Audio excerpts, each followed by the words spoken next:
In a new country, it's usually very difficult to find the kind of work you want to do. But I guess I'm very lucky in that sense that I found the work that I always had a passion for. I found Asian Women at Work, and I started work in 2002. And my office in Bankstown, we have this big signage that says Asian Women at Work. But we have this incident of a man who knocked on our door asking how much does it cost for a room for him, or how much a woman will cost. And my God, that's not the kind of work we do here. When I arrived here and I start to talk with my mom, what are you doing? And I just say, oh mom, I find a job. I go to do a cleaning our office. What?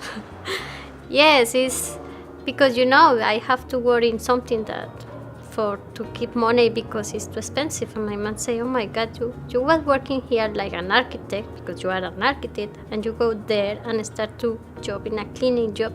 I didn't like that. I don't like that. Okay, mom, but I have to do that. And that's it. Okay, in Asian Women at Work, we get a lot of migrant women workers who come to Australia and end up working in low-paid and precarious employment. But mind you, a lot of these women are really, really skilled. But unfortunately, when they come to Australia, they don't have English, especially. So they end up working in very low-paid jobs. They end up working in factories. They end up sewing at home. And, they don't really get to use their skills that they bring to Australia.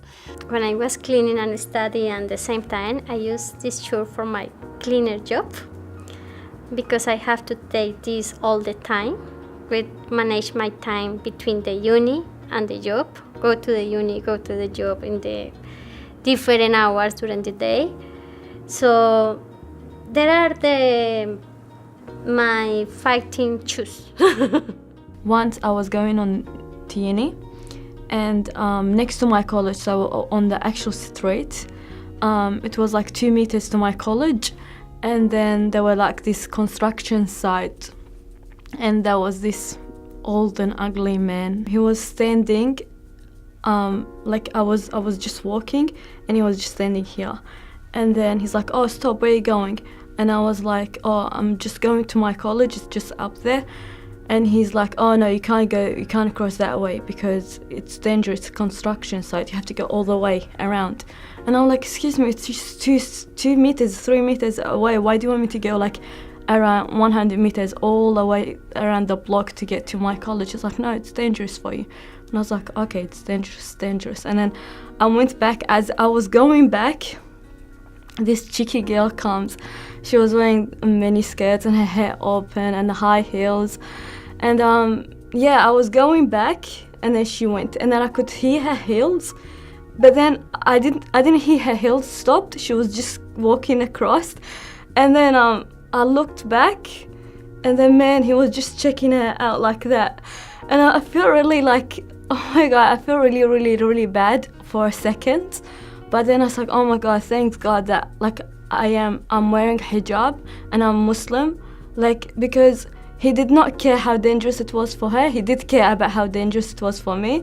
He did not care. He cared about how he checked her out, about his sexual desires. And I'm like, oh my God, thanks that he didn't do that to me. If I come in here 3 years ago and I still here because I am doing something fine and I go for this way to find my goal in Australia. That is to find a very good job and start to pay my debts in Colombia. There was this woman who came to Australia as a boat person. She was from Vietnam, and in Vietnam she was a photojournalist. And but she wanted a better life for herself and for her child, so she decided to come to Australia. The first job that she got here was to work in a chicken factory in Melbourne, actually. And the condition in that factory was so bad, It's she said that they had to buy their own gloves, and really, it was appalling condition. And she told the boss that, look, this condition cannot continue. And she told the boss, and also she told the union. So that was her first adventure to speaking out and also getting in touch with the union. And then she left that work and she became an out worker working in the garment industry, making clothes from home. And again, there was lots of exploitation in that industry then and now. How they work for very long hours and getting paid for as low as $3 to $5 an hour. And that kind of exploitation continues to this day. But this woman, she is very determined. She really wants to make something out of herself. And because she has the skills. So she went on to study English, and then she went on to get a diploma in community services.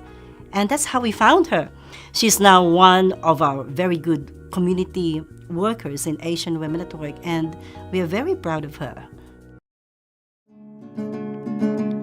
We are women unashamed to speak out loud, speak unafraid. We want our voices heard. It's time to go ahead. Stand up against nasty bosses, lobby politicians in high places. Link arms with unions, speak out loud in various places. Oh yes, that's right. No more exploitation in our lives. We're tough, we have the power if we always work together. And if we have to, we can do anything. Yes, we're strong. Yes, we're invincible. We are women.